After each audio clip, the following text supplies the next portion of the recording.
Bonjour, je vous présente une petite vidéo sur la gestion des résidents dans Windows 11 ou bien dans Windows Server.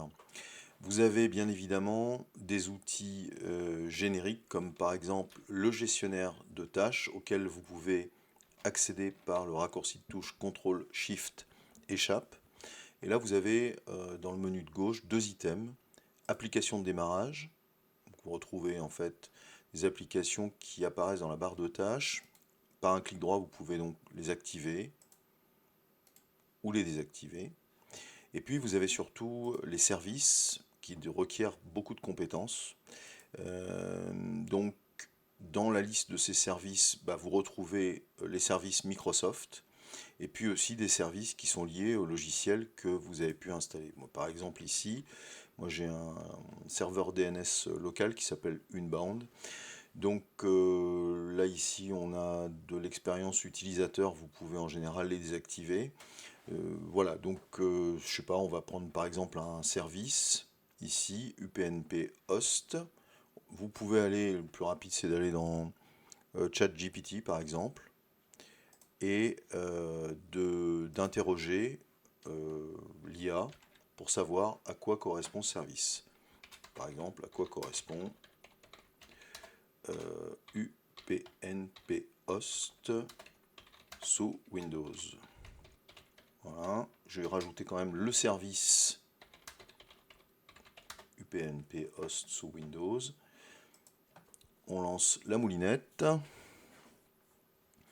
Hôte de périphérique UPnP. En général, pour ce qui me concerne, je le désactive. Ça peut même permettre à d'autres machines d'avoir une information sur la présence de votre ordinateur sur le réseau. Donc ça, c'est un premier outil. Deuxième outil, ce sont les paramètres système.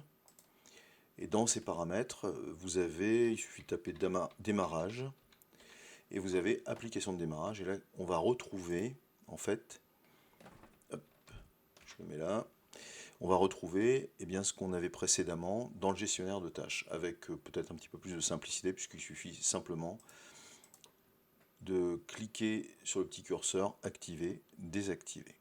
Alors, ce sont des outils intéressants.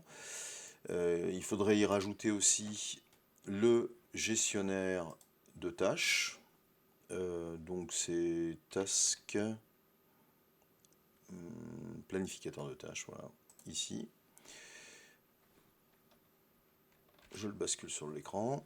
Et là j'ai en fait les tâches qui s'exécutent sur ma machine.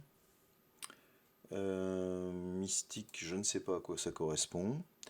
Je me souviens plus. Ucheck, ça c'est une mise à jour du téléchargement de Debian Testing, l'ISO en tout cas. Et puis j'ai aussi une copie des données de mon serveur qui s'exécute. Alors c'est très bien, mais ça fait beaucoup d'outils. Et donc Microsoft dispose d'un outil qui est beaucoup plus centralisé. Il s'agit d'AutoRuns, en fait, que vous pouvez télécharger sur le site de l'éditeur, sur le site sysinternals.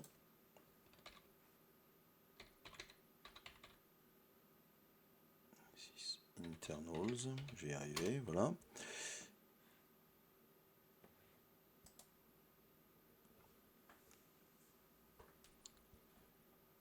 Et dedans, vous avez donc AutoRuns.